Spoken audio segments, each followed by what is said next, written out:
What's up, ladies and gentlemen? I'm D.Knight. Let's get back on track. Cause it's game time and I'm ready. Game time and I'm ready. Yeah, it's game time and I'm ready. Game time and I'm ready. Can't stop my hustle. No, you can't stop my shine. I ain't come to make no friends. I just came to get what's mine. And we are back with the Orioles franchise here in MLB The Show 20. And we did not have a good April. We actually went 11-16.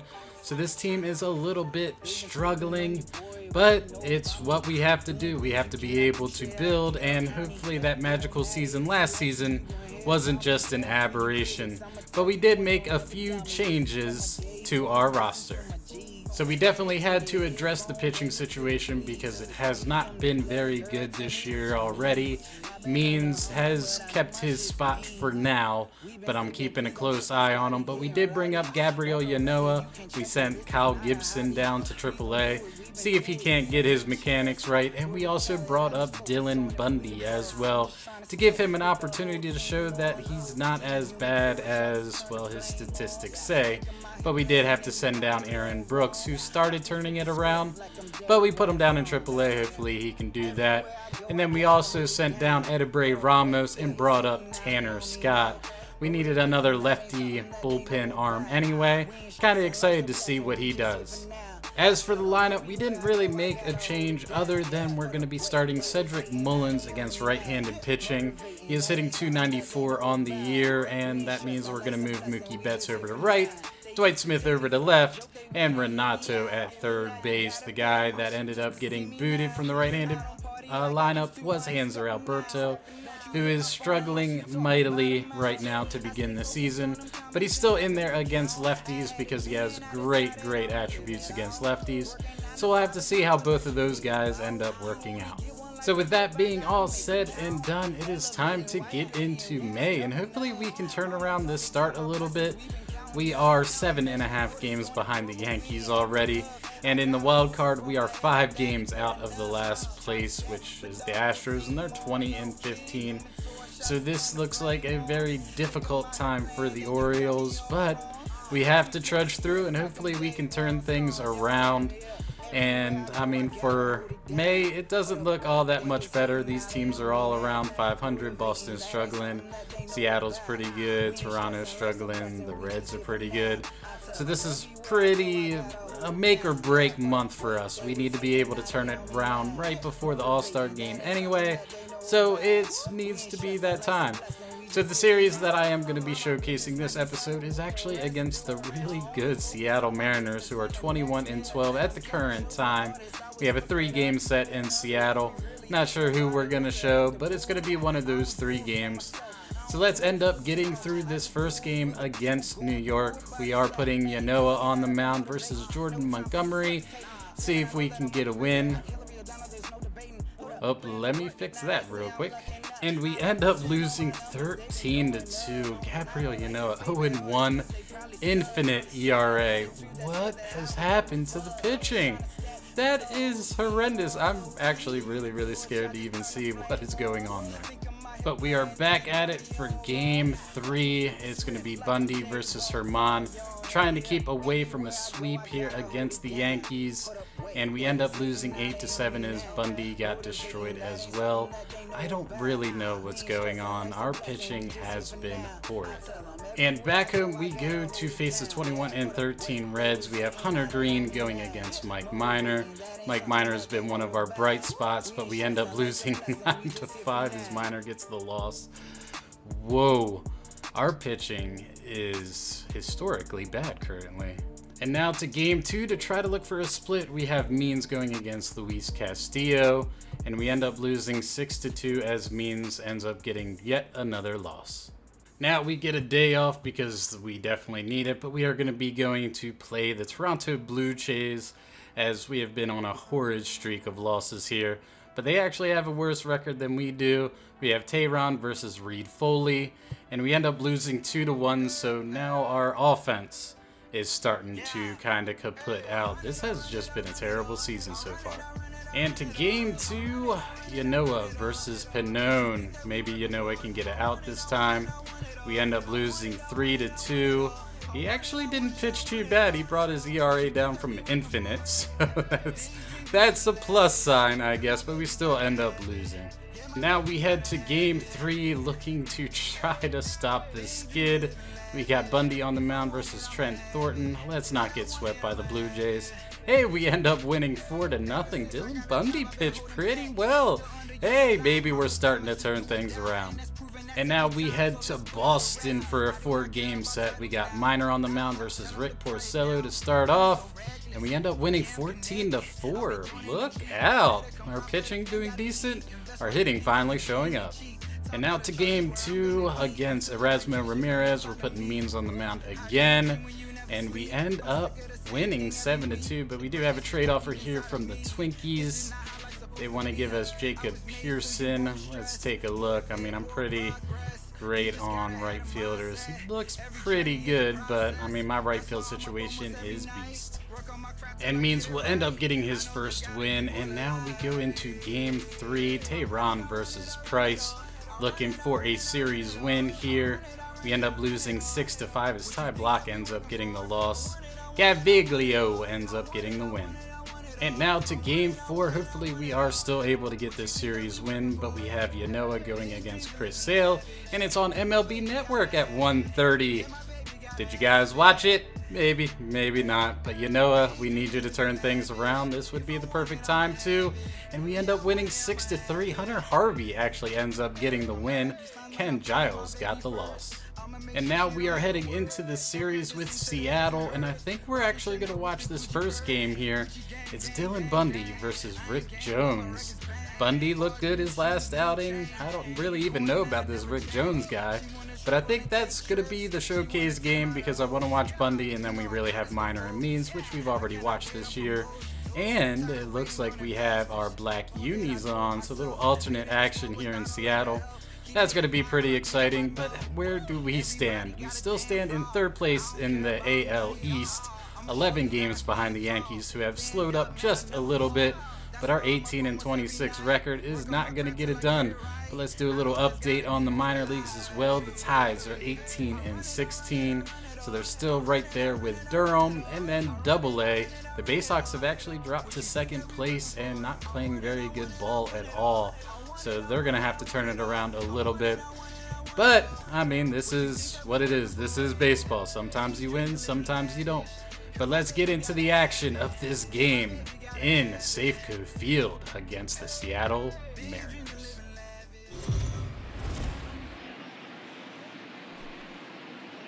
We are under the lights as the show gets you ready for another edition of Major League Baseball. Coming up, we've got a good matchup in store between the Baltimore Orioles and the Seattle Mariners. Seattle attempt to end a 6-game losing streak. Next.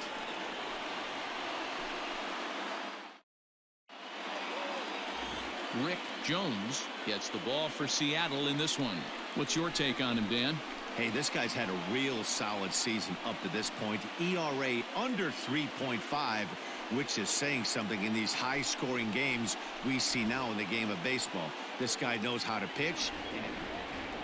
Here's the first pitch to him. Line drive to center field. Smith is there, and he has it for the first out. Now a ball hit towards Simmons at short. He's got it. Throw on to first, 2 gone.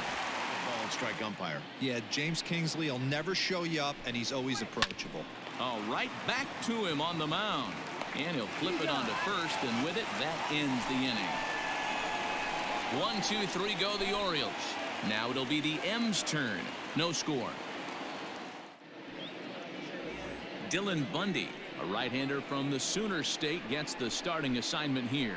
What do you have for us on him, Danny? Boy, Dylan Bundy's come a long way. It wasn't that long ago where he went to camp and he had to make the team coming out of spring training. Former first-round draft pick out of high school. Especially on the recent road trip, the start to it. They're 3-1 after 4 games, playing really fundamentally sound baseball. From offense to defense, pitching, it's all coming together for this group. Throw to first is in time for the first out. Of your pitches, and the more pitches a hitter sees, the better chance they have to make good contact. He pulls this one into right. And that finds some outfield grass. It's a base hit. Hey guys, that's an excellent job right there. That's a back foot slider. Usually those are kryptonite for most batters, and he's able to fight it off, keep his hands inside the base. Stepping in now, Omar Narvaez. Strike called, now the throw down. In time as he just gets the tag down. Well, so much for that first hit of the game. Tried to press their luck and move him up to second with the steal, but it didn't work out.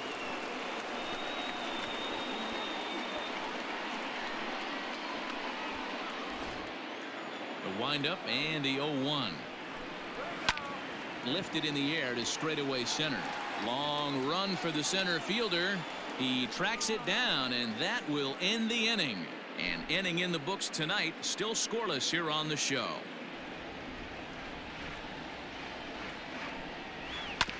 Hit out towards second. Gordon is up with it. Throw to first will be in time, and there's one gone here to start the second. Now a swing and a miss. He struck him out, and it's 2 up, 2 down to start the second.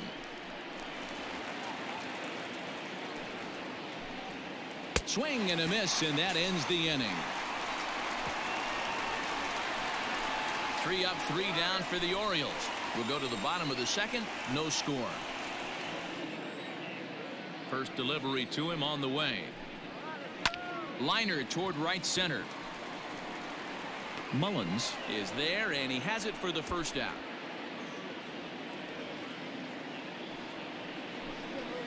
And a big rip at the curveball, but he didn't get it, and he becomes the second casualty of the inning. Good job of making him chase a pitch for the strikeout there. Yeah, Matt, that's the advantage of getting ahead in the count. You can really force hitters to expand their zone and protect. And opposite field as he lines this down the line in right. That gets down, and the inning continues. So some life with 2 away as he's into second with the opposite field double. And his total currently best on the ball club through these first 6 or so weeks of the young season. First pitch of the at-bat. A swing and a drive sent out toward the gap. And that'll get down out there for extra bases. As he arrives at second without a play as they jump ahead with a run scoring on the play. Well, he was almost out of the inning. The last 2 batters showed him that you can't lose focus on the mound, even if you get 2 quick outs. Back-to-back doubles. Ground ball right side. Oh, look at the sliding stop. It's there. He got him. Some of our nation's young minds and future leaders here in attendance. Yikes. We're back to Friday night baseball on the show after this. Pitch on the way. Hit out towards second. Gordon is there. And an off-balance throw is in time as he takes one away. Wow. And this is not an easy play when you have to range to your right. He really didn't have a chance to get his feet set, so this is all arm. Nicely done.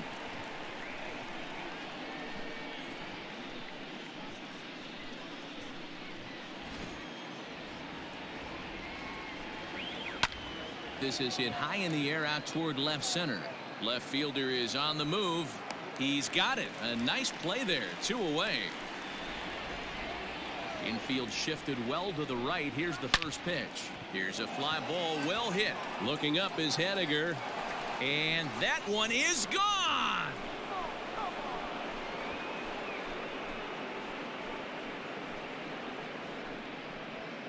A solo shot here to straightaway right field. Home run number 2 for him on the year as the Orioles have come back to tie our score at 1. Only the first hit of the night, but it was a big one. He absolutely punished that mistake, and you have to wonder if that will open the floodgates a little.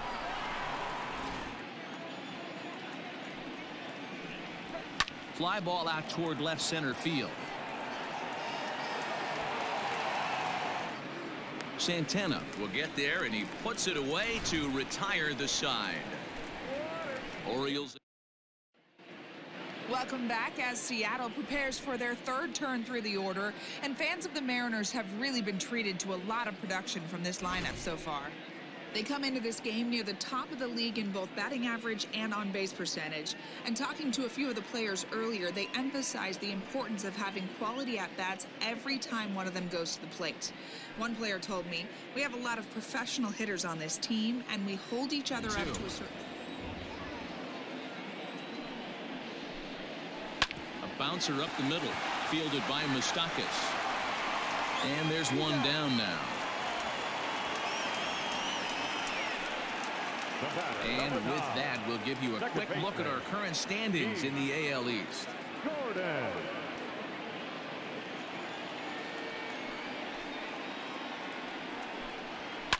Line drive to left. And that finds the outfield grass for a base hit. He'll get it into second. Everyone knows that this guy's numbers are not where he wants them to be so far this year, but you never know by that swing. He looked fluid and confident, driving that pitch for a double. We'll see if that gets him going a bit. Here it comes on 3-0. And they were simply not going to give him anything there with the base open. It's a 4-pitch walk. Pulled toward right center field. Mullins arranged to his left and put it away. 2 down. And the throw in gets away from him. And that'll score the run from second as they jump in front now 2-1. The 3-1 pitch. And that misses, ball 4. So it's first and second now with 2 out.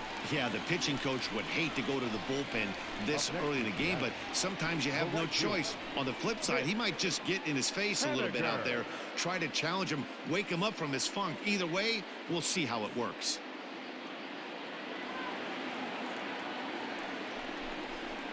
Lofted in the air out toward right center. Long run for the center fielder. He can't get there, so the inning will continue. Throw to second, and he's out. That'll end the inning, but they do score 1 on the play. So it's 2 runs on 2 hits, 1 error in the inning, and a runner left on. On now to the top of inning number 4. The Mariners lead it 3-1. Big stick in the lineup. Sometimes the toughest thing is to be aggressive and throw strikes. Here's a swing and a ground ball for Seager down at third. Throw to first in time. 1 gone here in the 4th. Now batting. So with 1 away, let's punch up the graphic and show you the pitch speed comparison for the 2 starters here in the 4th inning. And both of these guys bringing it pretty good. 97 and 93 is the top recorded speed so far.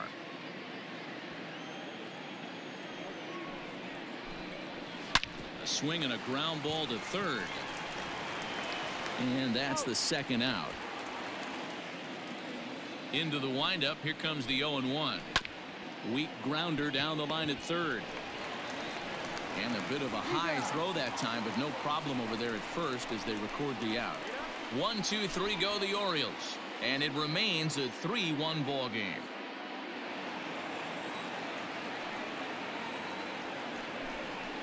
And a slider. Oh, got a favorable call on that one as that's the first out of the inning.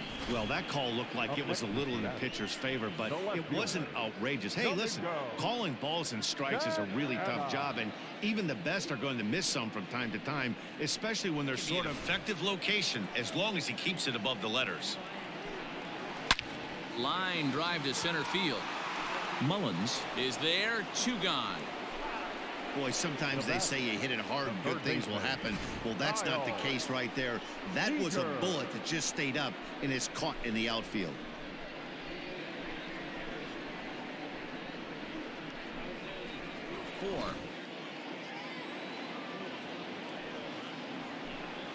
And that one's taken outside for a ball. He walked him. So no 1, 2, 3 inning here. They've got themselves a 2-out base runner. Man, that's just painful for a pitcher right there.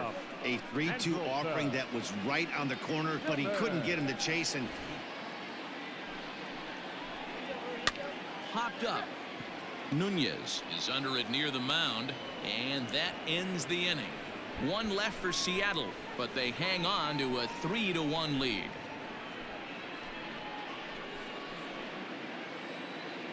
3-2 pitch. He pulls this one into right. And a base hit, so the leadoff man is on to begin the inning.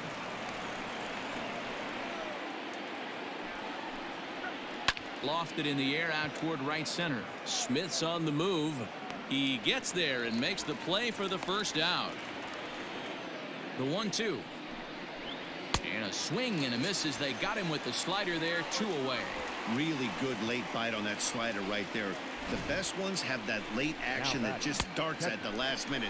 They're so tough to get the bat on, and when you've got that good slider going, it's a great strikeout pitch. And that'll bring up the catcher, Chance Sisco. A diving effort here as he gets a glove on it. And a good effort here, but he's well safe at first, and there are 2 on and 2 out now. Thus far for Baltimore. Swing and a looper to left. Here comes a left fielder. Oh, and he has some trouble with it. And that'll plate the run from second as the lead shrinks to 1 at 3-2 now. Hey, there's a good job of battling right there, D-Row. Pitcher have the advantage with 2 outs, 2 strikes. You're 1 pitch away, and boy, what a terrific piece of hitting right there. Yeah, that's a great job. See if they can get him to chase something. Line towards center field. And that's in there. Base hit. Long throw to the plate. Now a dive with the baseball as he makes the tag. He is out, and the inning is over. Orioles settle for 1. Home half of the 5th coming up.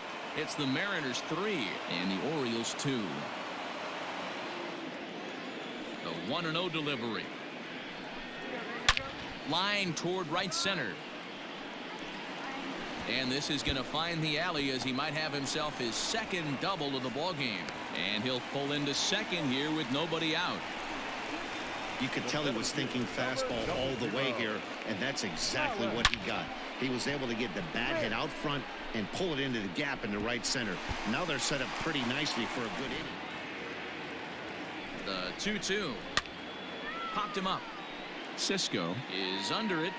He's got it 1 away. The 2-1 home. And the runner's breaking for third. In the throw. Oh, and it's off target, and he'll be safe at third.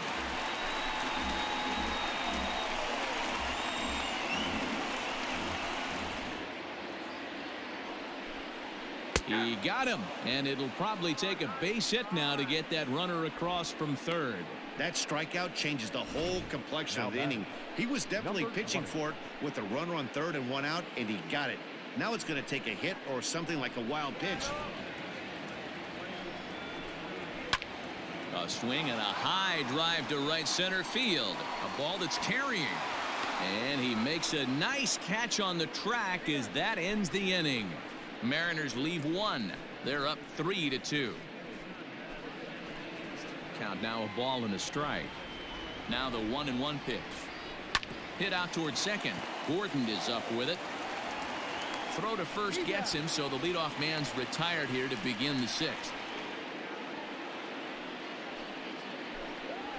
Swing, line drive. That's going to be trouble. Betts is going to turn for second. And he'll pull into second with 1 away. He got the pitch he wanted, and he didn't miss it right there. Hammer job.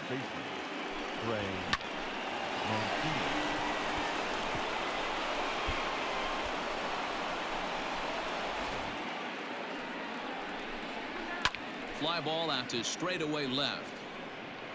Santana will range to his left as he tracks this one down in left center for the 2nd out of the inning.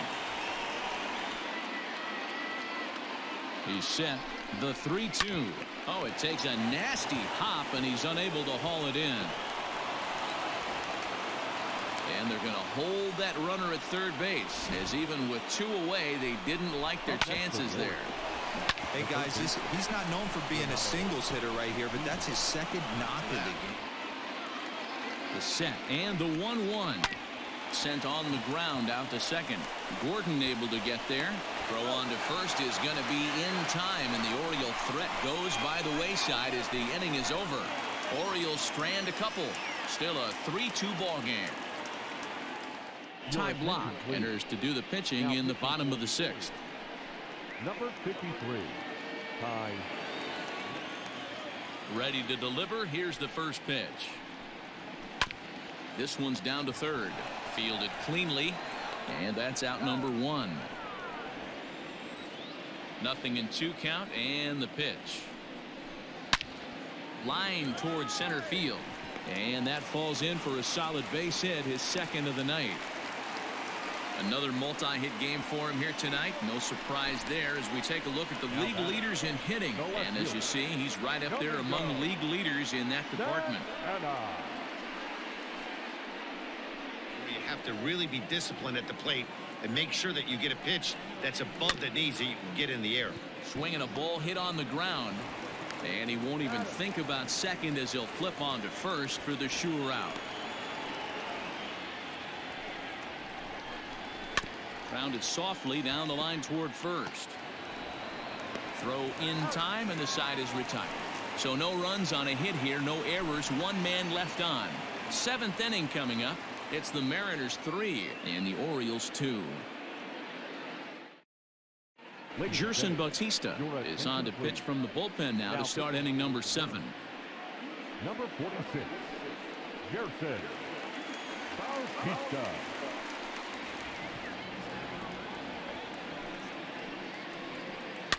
This is flared out towards second. And the throw to first is in time, so the leadoff man is gone here to start inning number 7. The 3-2 one more time. And he lays off ball 4. So now the potential tying run here is aboard late in the game. Swing and a miss on the changeup, and there are 2 gone. That's a big strike out there with the tying run over at first base. Now, with 2 outs, it becomes a lot more difficult to manufacture that guy home. Probably need a ball in the gap to give him a chance.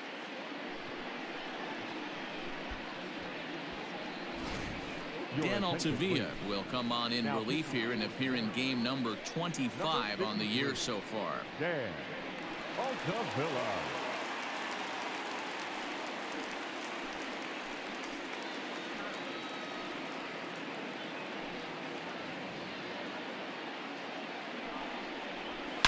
Takes this the other way to right. And that's into the gap and should be extra bases. So now they'll have 2 men in scoring position following the 2-out double. But baseball's a game of streaks and runs, and he is on one right now. No question, he's swinging the bat very well of late. And when that's the case, you can't wait to get in the batter's box. Definitely the case in this game. That's his second base knock. Line drive, right field, base hit. 1 run is in. Throw comes to second. Throw to second, but he's in there as 2 runs come across to score, and they grab the lead. Wow, your outfield is the last line of defense, and when they let you down, it's really costly. 2 runs come around to score, and even though they happen, there's really no excuse for that kind of mistake at this level. In and out, throw the breaking ball, a lot of different ways to get guys out. Swung on in the dirt, strike 3. Navarez corrals it, and that ends the inning. So 2 runs on 2 base hits, 1 error, and a runner left. On now to the bottom of inning number 7. Baltimore's out in front, 4-3.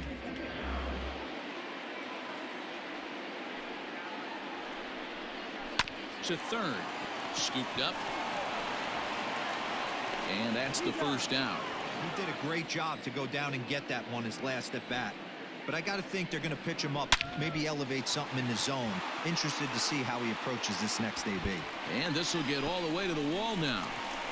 Around second now and headed for third. And he's going to get there, and he's in at third now as the tying run after the 1-out triple. Wow, you think they'd learned their lesson and would pitch around this guy. That's his 3rd extra base hit of the game. This one a triple, and he can seemingly do nothing wrong.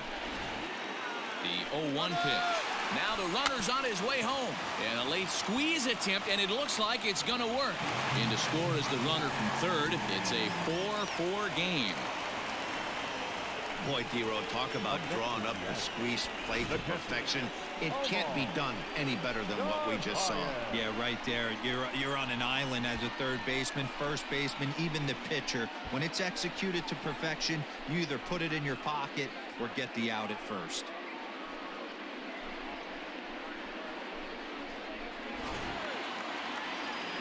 And now they've got him picked off. They slap the tag on him, and he is out at second base.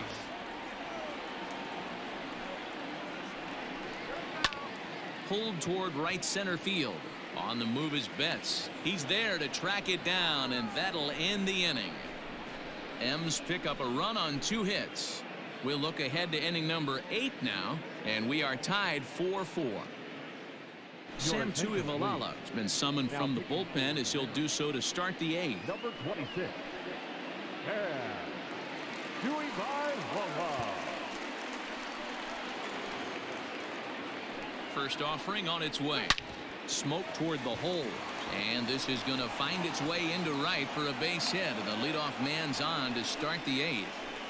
Cutting it close here, but he comes through in the 8th to extend his hitting streak. Yeah, and he was staring at his last at-bat right there, or probably his last at-bat. Would have been tough to get him another AB in this one, but he's able to get it done. Here now the 2-2. Sent on the ground out to second. A dive by Gordon. On to first to complete the double play.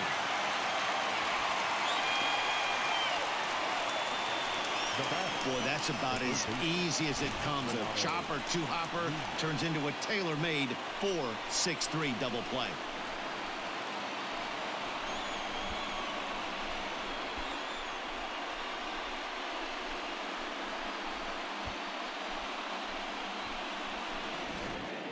The set and the 1-1.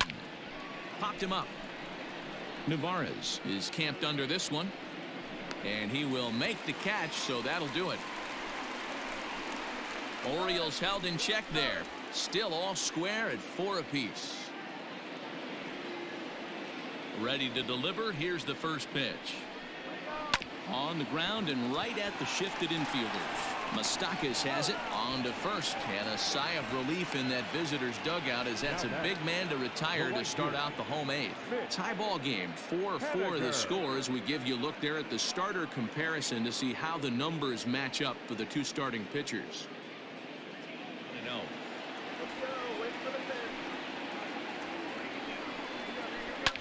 High fly ball out to straightaway center.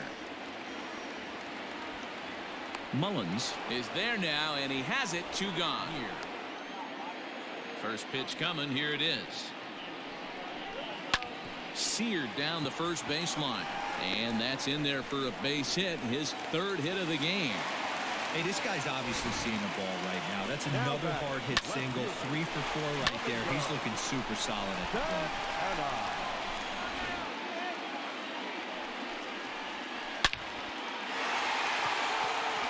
And it eats him up a bit. And that's going to move that go-ahead run to second now with 2 gone. Hey, after back-to-back 2-out hits right now, this pitcher thought he was going to cruise through this inning, and now he's got traffic, and he's in jeopardy with a ball in the gap or a ball missed over the heart of the plate, a crooked number going on the board. Hunter Harvey trots in from the bullpen here as he inherits a tough spot with 2 on and 2 away.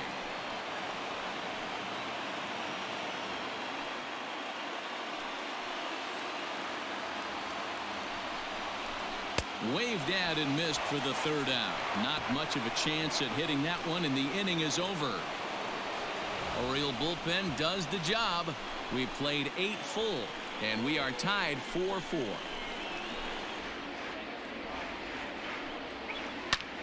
High in the air out to center field. Waiting on it is Smith. And that's the first out of the inning.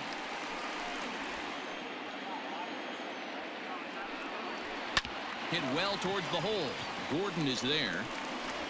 And there's out number 2. Trying to choke up on that bat and get that foot down. He's awfully tardy right now.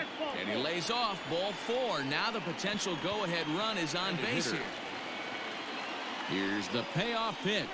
Hit high in the air down the right field line. Haniger in pursuit. He gets there to make the catch, and that ends the inning. One left for the Orioles. This game's all tied at 4.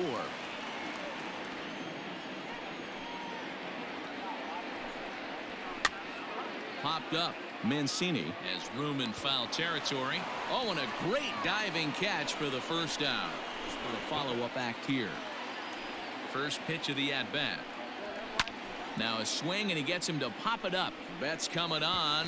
He can't get to it. This one's down.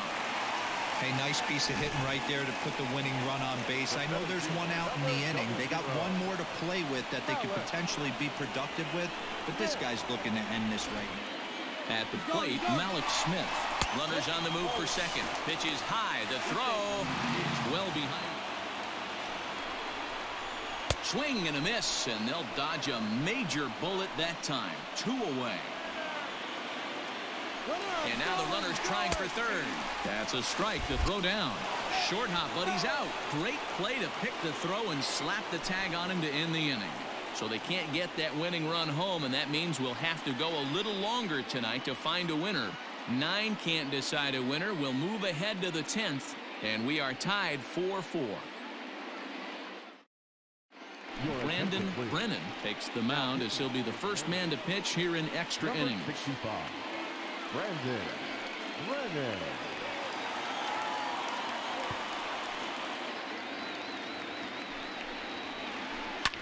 This is hit the other way out toward left field.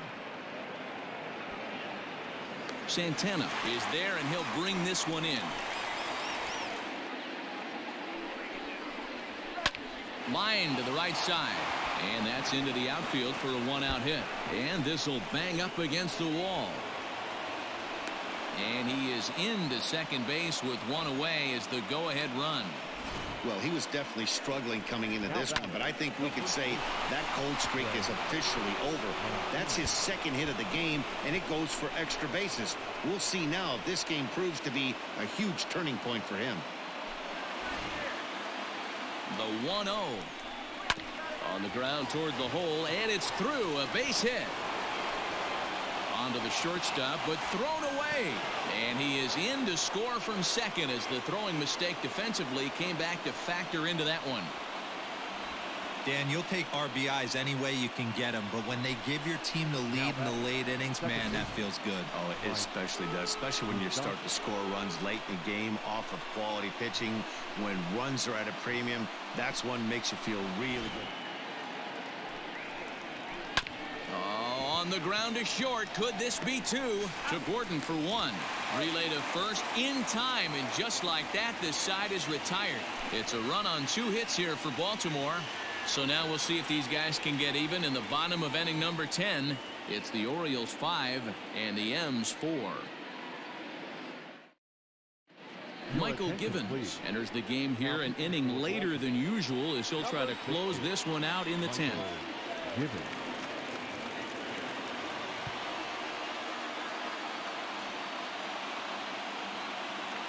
Neither guy given in. Here's the next one. That's lifted the other way out to left. Smith is right there as he puts it away. No problem for the first down. Now back. A bouncer to the left side. And there are 2 away now. Has them down to their final strike. Here it comes. Now a swing, and he pops him up. And this should do it. And that's in there. Base hit. Man, I thought this at-bat was over. Down 0-2. He's able to work himself back into a hitter's count. 2-2. And he's able to find the knockout there. Time called here, as with the potential tying run aboard, they'll make the move to get a little more speed out. Broxton makes a break for it. Pitch inside the throw, and it's far too late as he steals second with ease. Now running at second base. Struck him out, so he'll strand the possible tying run at second, and a great job of working out of trouble as this ball game is over. Hey, it took them an extra frame to do it, but hey, they're not going to complain as they lock up a nice road victory here in 10 innings. This evening's game comes to an end, 5-4 the final tally. Hunter Harvey earns his 3rd win of the year in relief. Michael Givens records the save, his 5th of the year. So that just about does it for Mark DeRosa, Dan Plesac, Heidi Watney, and our entire crew. I'm Matt Vasgersian. You've been watching MLB The Show. For more, make your way over to theshownation.com.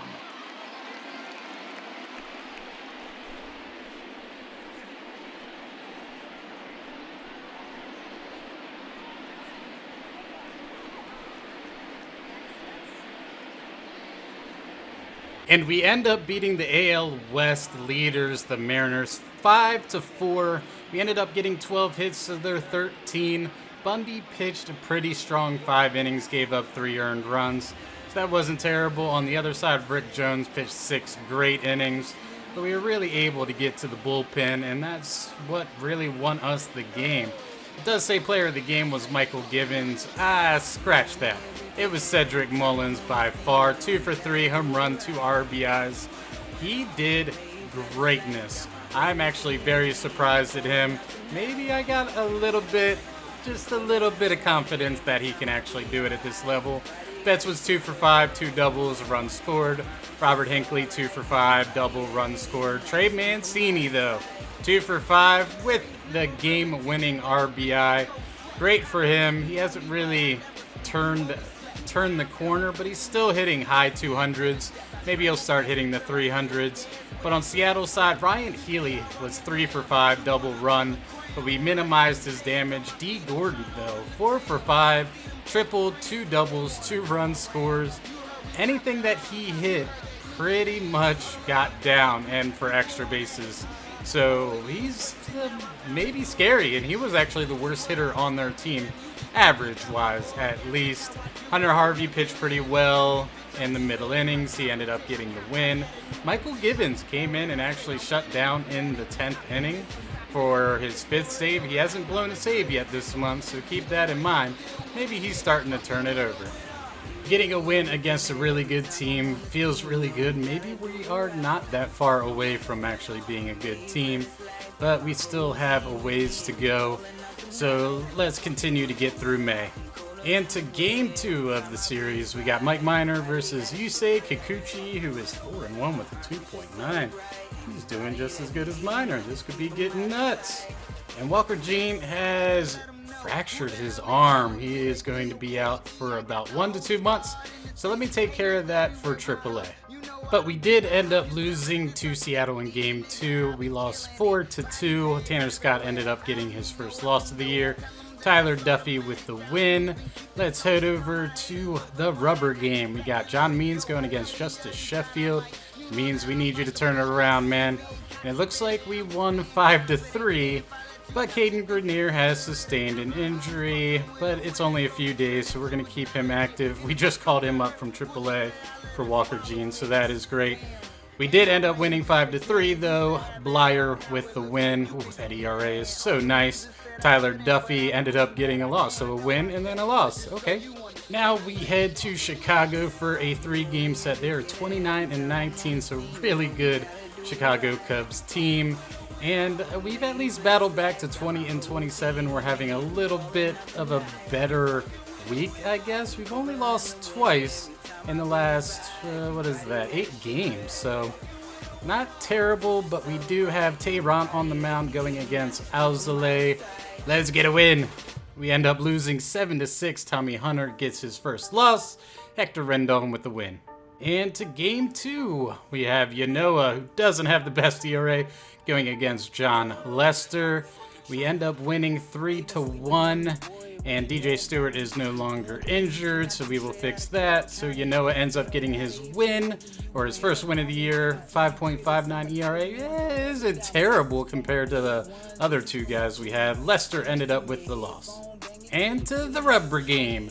Dylan Bundy, which we saw, wasn't terrible against Kyle Hendricks, who is just pretty much plowing through people. 2.85. We do end up losing, and it looks like Mountcastle is out for a few days.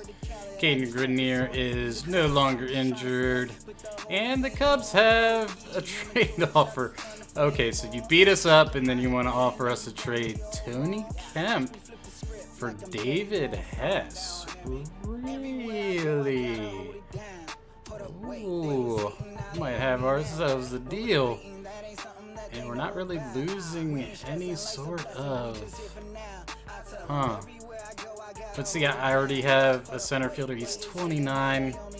Nah, I'm going to cancel that one. Not too bad, but we did end up losing 8-1. Bundy again, not the greatest, sharpest outing, but he was going against a really good pitcher. And now we head home for a 7-game homestand. The first is a 4-game series against the Los Angeles Angels, who are 25-26. We have Minor versus Jesus Luzardo. And we have another injury. Anderson Feliz, day or two. We will keep him active. Mookie Betts has a dislocated ankle. Oh no. He's going to be out for over 6 months. Oh, this season couldn't have gone any worse. But hey, we got a win against the Angels. We end up winning 5-0. Oh no, this is going to be really, really bad. So barring that horrible news, we ended up calling up Steve Wilkerson, who hit .284, 4 home runs, 21 RBIs for AAA Norfolk so far this year. And that's pretty much where we have it. DJ Stewart now is going to be majority starting. It's a very, very harsh time for a team that is 22-29, and maybe the expert panelists were 100% correct. Maybe we just weren't that good. But we're heading into game 2 of a 4-game set against the Angels. We got Jaime Barrera versus John Means, who is lowering his ERA slowly but surely. It does look like we end up getting a win here. Ty Block with the win, 3.66 ERA, and Hansel Robles with the loss. And to game 3 we go. We have Tehran versus Griffin Canning, who has been excellent. Lights out for the Angels. Hopefully we can get 3 straight here. And we do. We end up winning 6-4. Tehran with another win. We ended up beating up on Canning. And now we go for the sweep. We have Yanoa on the bump versus Dylan Peters. And we do end up sweeping them as we win 6-2. Gabriel Yanoa starting to heat up. Our pitching starting to heat up. Now we welcome Detroit, a 21-33 team, to Camden Yards. We have Dylan Bundy on the mound versus Matt Manning. Can we continue our winning waves and get a 5th straight? We do. Dylan Bundy, all right, he's starting to come around. 4.13 ERA, it's not too bad. Now we go for our 6th straight against Michael Fulmer, and we're tossing Mike Minor. And Luis Ortiz is now injured with a dislocated ankle. He's going to be out for over 6 months. Good freaking nail. Okay, Castro, broken nail. Doesn't seem as serious as all these dislocated ankles. But we do end up getting the win. Minor will get his 5th win of the year. We win 6-3. Now we go for our 7th straight and 2nd straight sweep against Casey Mize and the Detroit Tigers. And we got John Means on the mound, who is slowly lowering his ERA, and we end up winning 10-7. Hunter Harvey with a win. That's 7 straight. All of a sudden we have gotten super hot now that Mookie Betts is out. And now we end up heading to Texas against the 19-36 Rangers team. We have Tehran on the mound versus Colby Allard. We're able to beat a couple of those good teams. That probably means we're probably going to end up losing this game. But we don't. We end up winning. Tehran, 5th win of the season.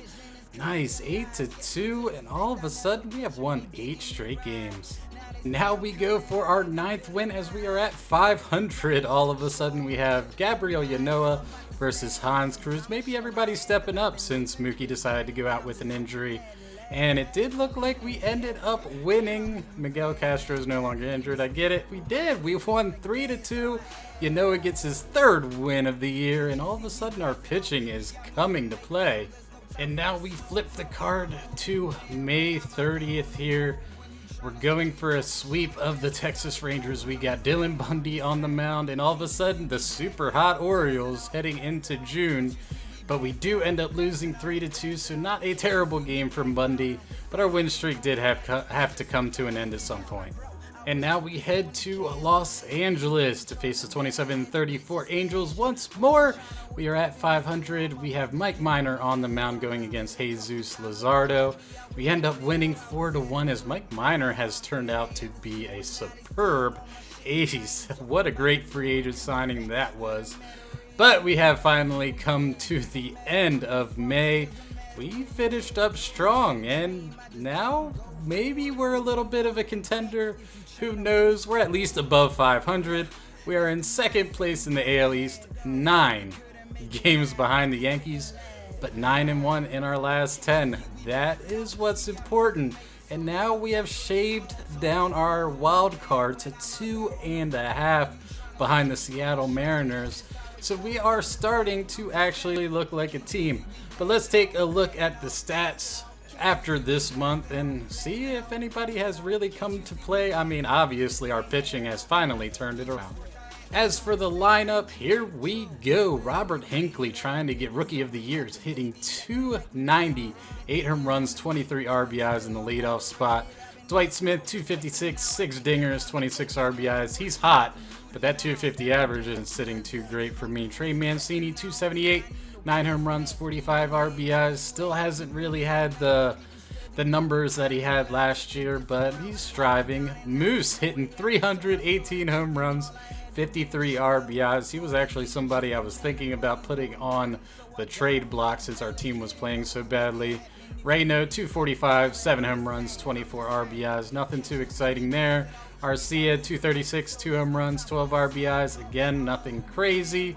Chance Cisco, at least he's hitting above 200, .219, 6 home runs, 17 RBIs. Cedric Mullins, .284, 4 home runs, 10 RBIs. He's looking nicer and nicer each and every day. He's really starting to turn it around. I love that. DJ Stewart has gone ice cold since he's entered the lineup, hitting .224, home run, 5 RBIs. He might not be in the lineup anymore. And Stevie Wilk, 120 at-bats, 2 RBIs. He was really raking in AAA, so that has not translated over to the big league level. JT Riddle, .216, 2 home runs, 16 RBIs, and 102 at-bats. He's definitely regressing a little bit. Hanser Alberto, .256, 4 home runs, 13 RBIs. He's starting to heat up a little bit now that he's only hitting against lefties. Austin Wins, .220, home run, 4 RBIs. Decent numbers for a backup catcher.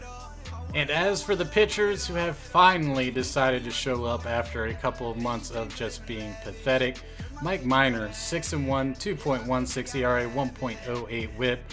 He really wasn't pathetic at all through the season. He has continued greatness. John Means, he's starting to get a little bit better, 1-5, 5.15 ERA, 1.39 WHIP. Not great. He might have to end up getting sent down to AAA. He's just not getting it. He's just not doing well. Julio Teheran, 5-2, 3.63 ERA, 1.4 WHIP. Not too bad. What was Means? 1.39. So, I mean, he's doing a lot better with putting more runners on. Gabriel Yanoa's starting to turn things around for us. 3-2, 4.41 ERA, 1.35 WHIP. So he's starting to do good things. Dylan Bundy, 2-3, 4.19 ERA, 1.57 WHIP. If he gets that WHIP lower, that ERA is going to drop. Ty Block does what Ty Block always does. 3-1, 3.98 ERA, 1.49 WHIP. Hunter Harvey, 4-2, 5.44 ERA, 1.8 WHIP. But, I mean, every time we've seen him, he's been pitching really lights out. Richard Blyer, speaking of lights out, 0.98 ERA, 0.6 WHIP. Yeah, you got it, bro. Miguel Castro, 3.12, 1.15 WHIP. He's looking pretty sharp. Tanner Scott getting called up and looking good with his 2.45 and a 0.55 WHIP and 3 2/3. I'm kind of interested to see where his walks are. Tommy Hunter starting to turn it around a little bit with a 4.8 and a 1.5 WHIP. Not bad, buddy, but you're probably not going to be getting a contract after this. Aradis Vizcaíno, 0-1, 1.46 ERA, 0.81 WHIP. Just a great setup man there. And Michael Givens, maybe starting to turn his season around. I mean, that ERA is still ugly. That WHIP is still pretty ugly. But he's only blown 1 save this month and has riddled off 12 saves. So maybe finally he's starting to begin to look like the closer we always knew he was. Now it is time for the minor league report. So taking a look at Norfolk here, they are 25-25, right at 500. They've been playing 500 ball here pretty much, you know, for the last month or so. So hopefully they're able to turn it around. And then as for AA, the Bay Sox, same thing, just playing at 500, 25-25. Now granted, we have depleted our ranks pretty quickly with injuries. I mean, we've had so many injuries, it is insane. And speaking of injuries, yeah, we don't have anybody that's day-to-day or any of that stuff, but Mookie Betts hitting 262, 11 home runs, 29 RBIs, is most likely out for the entire season. We might see him back if we end up making a postseason run, but I really doubt that as well. That is just a huge blower for this team. Walker Jean ended up fracturing his arm. He is out 3 to 4 more weeks, but he was hitting 261, 6 RBIs with AAA Norfolk. And Luis Ortiz ended up dislocating his ankle and is probably going to be out for the rest of the season. And, I mean, the minor league playoffs aren't really that long anyway, so he's pretty much done. But he was 3-3 with a 3.51 ERA and 50 strikeouts. But let's talk about good news and the Norfolk Tides lineup. Caden Grenier, after being called up, is hitting 333, home run, 4 RBIs, and add to his AA numbers that were 308 with 3 home runs and 21 RBIs. This guy is hitting, and I'm kind of starting to really get jazzed up about him, even though he's not a top prospect. Austin Hayes tearing it up, 281, 2 home runs, 14 RBIs. Neal, 308, 8 home runs, 21 RBIs. He's probably going to get a call-up after this season. He is looking really, really good. Rio, 217, 7 home runs, 17 RBIs. The power is there, average is not. Adley, who is on a cold streak, 268, 4 home runs, 19 RBIs. He will be joining the Big Fleet Club next year. I mean, yeah, Cisco, you held it off for because of your postseason, but you're obviously not what that postseason was. Santander, 244, 2 home runs, 9 RBIs. Not looking too bad, but I don't think he's ever going to make the Big League Club. RD Navarro, 262, 6 home runs, 18 RBIs. He was hitting 300, so he's definitely gotten cold again. Reinheimer, 269, 11 RBIs since being able to actually play now. Richie Martin, 12 RBIs and a 200 average. Might be time that we just send him away. Mountcastle, who actually just got back from injury, so he will be back at third base, was hitting 246, 8 home runs, 18 RBIs. Again, good power. The average not quite where it needs to be, but he's going to be our third baseman of the future, so he's going to be up there one way or the other. Bruce Maxwell, 167, 2 RBIs. Not looking sharp for you. Bautista ended up getting the call-up, and now he's hitting 214, 2 home runs, 5 RBIs with AAA Norfolk. And Anderson Feliz, 250, 3 home runs, 8 RBIs. As for the Buoys lineup, we have Chris Cheek, one of our top prospect, sitting 255, 5 home runs, 16 RBIs. He was actually going to get the call-up instead of Bautista, but he was kind of struggling a little bit. Fiera, 268, 2 home runs, 12 RBIs. Starting to get a bigger sample size of what he can do. Gustavo Sandoval, 255, 5 home runs, 24 RBIs. I mean, I kind of want to see that average go up a little bit. Logan Wyatt, 257, 4 home runs, 18 RBIs. He's starting to pick it up just a little bit. He was super cold at the beginning of the season. Cumberland, 254, 16 RBIs. Where's the power at, my man? Where's the dingers? Martin Zager, who actually ended up getting called up because of all the injuries, he's hitting 351, 5 RBIs. Whoa, boy. I got my eye on you, young man. Jesmel Valentin, 221, home run, 12 RBIs. Not where it needs to be. Darren Underwood, 247, 2 homers, 7 RBIs. I mean, for 52 overall, that's probably pretty expected where you are. Dave Dissian, 178, 9 RBIs. Not looking too great, but he did end up getting called up, I believe, when all the injuries were happening. Devlin Granberg, 228, 3 home runs, 18 RBIs. Nothing too crazy there. Yamashita, 87, home run, 2 RBIs. Whoa. My man, you got to start hitting. Guadalupe Valdez, 225, 2 homers, 8 RBIs. And Brendan Otto, who also got called up because of all the injuries, is hitting .250 in 12 at-bats. As for the AAA pitchers, yep, it's pretty much half of our rotation that was at the big league club at the beginning. Kyle Gibson is 1-2, 2.61 ERA, 1.39 WHIP, so actually not looking too shabby.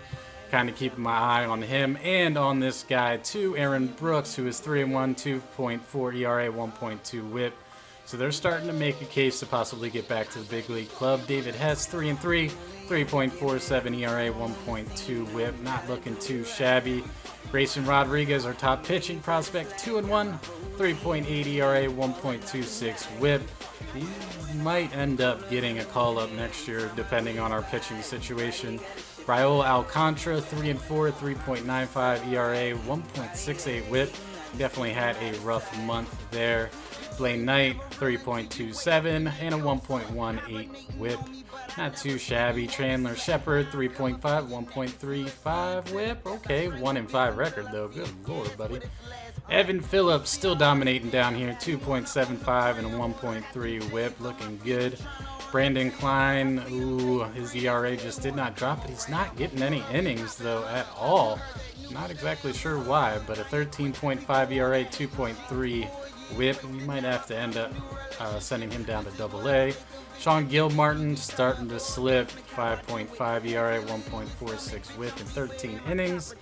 Not great. Dylan Tate, who was with the big league club last year, 4.26, 1.47 WHIP. So his spring training numbers were right in line with what he's doing this year, so hopefully he can turn that around. Paul Fry's looking pretty good with a 3.07 ERA and a 0.89 WHIP. And Edibre Ramos, who is now closing for AAA, 3.2 ERA, 1.56 WHIP. He's just got to cut down on the walks. As for the Bay Sox rotation, I mean, it's been kind of picked apart a little bit here. But Brennan Hanafy has yet to pitch. He just got called up from Single A. Josh Rogers, 3-3, 2.0 and a 0.9 WHIP. Ooh, man, that guy is dominating. DL Hall has an under 4 ERA and a 1.2 WHIP with a 2.3 record. He's looking good. Luis Gohara, 4-3, 3.0, 1.1. Our Bowie rotation is looking stacked. Derek Switzer, 4-5, 2.5 and a 1.0 WHIP. Good Lord, Bay Sox, you guys are rocking down here. Reggie Heinrich, not so much. 7 ERA, 1.5 WHIP in 33 innings. He might end up getting sent down to Delmarva. Yacobonis, 4.5, 1.7. Not terrible numbers, but not great. Cody Carroll, 2.7 and 1.1 WHIP. I'm going to start paying attention to you a little bit more. Ben Heller, 3.7, 1.5 WHIP. Not shabby. Nick Rumbelow, 4.8, 1.38 WHIP. Decent WHIP. What happened to the ERA? Joey Gerber getting killed up a little bit, 5.1 with a 2.1 WHIP. Man, you cannot do that. Jose Mesa looking good, 1.79, 1.24 WHIP. And Gordon Labine, 3.1 with a 1.0 WHIP as the Bowie Bay Sox closer in his first year in the majors. So that is where we're going to have to end the episode, as we have finally run out of time. But we are going to get through June next episode, and we also have the draft as well, so that should be pretty exciting. I got a couple of people in mind that I found throughout these couple months that maybe they'll help the big league club in the future. But we do have Angels, we got Red Sox, we got Indians, which I don't really want to watch them because we had a whole series. Blue Jays, I don't think I've ever showed the Blue Jays, so we might end up playing them. Then there's the Reds and Tigers. The Rays are pretty decent. The Pittsburgh Pirates, ooh, that should be a pretty interesting game. 37 and 24, okay, not bad. So I'm probably leaning towards the old Pirates or the Blue Jays. Maybe a Tiger in there, but I'm not sure about the Tigers. I mean, they're doing okay this year, but I mean, I don't think I really want to watch them. But we have at least got above 500 and are starting to try to catch the Yankees. Starting to try to catch in the wild card race. At least we finally got a good month, because it was looking pretty bleak there at the beginning. Even at the beginning of this month, I was like, man, it's over. Like, we're going to have to be sellers at the trade deadline. Now, we might end up being buyers, or maybe we still sell pieces. Who knows? But I have no idea. But thanks again for watching, and as always, Stay frosty, and I'll see you in the next episode. D.Knight, out. They thought it was a game till I came back with that win over time. I've been working, now I'm back at it again. Now we ain't finished what you thought that was the